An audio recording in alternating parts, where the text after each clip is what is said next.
आज मैं इस वीडियो में आपको बताने जा रहा हूं पक्षियों का राजा बाज, जिसे हम लोग गरुड़ कहते हैं, जिसे अंग्रेजी में ईगल कहा जाता है। सुनने लायक कुछ ज़बरदस्त बातें जो इस पर आप अमल करके अपनी ज़िंदगी कामयाबी के करीब होंगे। दोस्त, तोता मीठा और बहुत ज़्यादा बोलकर भी पिंजरे में कैद रहता है, और वही बाज शांत रहकर भी आसमान की ऊंचाइयों को छूने का विल पावर रखता है। एक ईगल यानी बाज को यही विल पावर बनाता है पक्षियों का राजा। इसलिए कभी ज़िंदगी में प्रेरणा लेनी हो तो बाज से लेना, तोता से नहीं। नंबर 1, ईगल बहुत ऊंचा और अकेले उड़ता है। बाज हमेशा या तो एक बाज के साथ उड़ता है या फिर अकेले उड़ता है। एक बाज कभी छोटे चिड़ियों के साथ नहीं उड़ता। हमारे लिए पहली सीख यही है कि या तो हम सामान्य सोच वाले लोगों के साथ रहे या फिर बिल्कुल अकेले।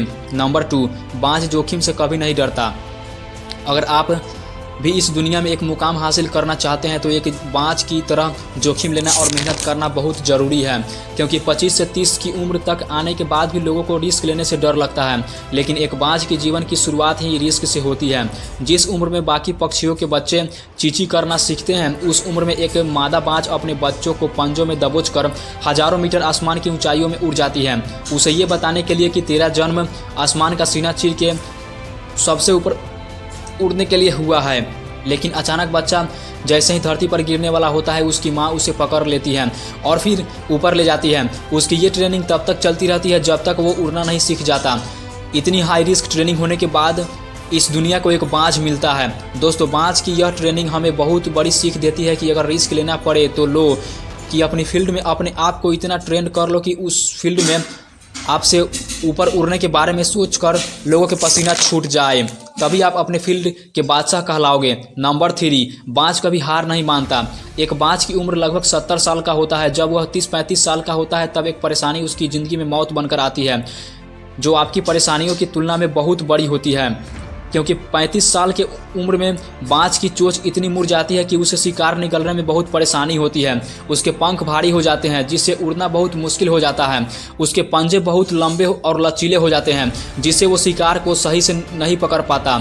अब उस बाज के पास सिर्फ 2 रास्ते होते हैं। एक, वो अपना शरीर त्याग कर सकता है। दूसरा, सबसे कठिन और पीड़ादायक रास्ता अपने आप को फिर से आसमान का सीना चीर कर उड़ने का, और वह इसी दूसरे रास्ते को चुनता है। दोस्तों, बाज की यह ट्रेनिंग हमें बहुत बड़ी सीख देती है कि हमें कभी भी हार नहीं मानना चाहिए, क्योंकि हमें तब तक कोई हरा नहीं सकता जब तक हम खुद को ना हार जाएं।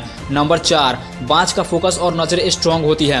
बाज का फोकस और नज़र बहुत ज़्यादा स्ट्रांग और क्लियर होता है। बाज अपने शिकार को 3 से 4 किलोमीटर दूर से ही देख लेता है, और जब एक बार उसे अपना लक्ष्य दिख जाता है, उसके बाद चाहे रास्ते में कितनी भी मुश्किलें आए, वो अपने लक्ष्य को अनसील करके ही दम लेता है।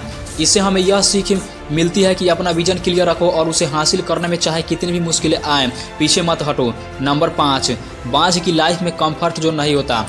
बाज अपने घोंसले में से नरम घास हमेशा निकाल देता है, ताकि बाज का जो बच्चा होता है वो आरामदायक न हो सके, क्योंकि वो घोंसले में कंफर्ट जोन हो गया तो वही रहना पसंद करेगा। लेकिन बाज कभी ऐसा नहीं होने देता। बाज एक पक्षी है और उसे भी ये पता है कि आराम जैसी ज़िंदगी में कोई वृद्धि नहीं होती। लेकिन हम तो इंसान हैं ना। इंसान होने के बावजूद भी कई सारे लोग इस बात को समझते नहीं है कि आप जितना कंफर्ट जोन में रहोगे, आपकी लाइफ एक टाइम में उतनी ही ज़्यादा अनकंफर्टेबल हो जाएगी। दोस्तों, यह ईगल मोटिवेशन आपको कैसा लगा कमेंट करके ज़रूर बताना, और वीडियो को लाइक कर देना। मिलते हैं हम अगली वीडियो में, तब तक के लिए जय हिंद।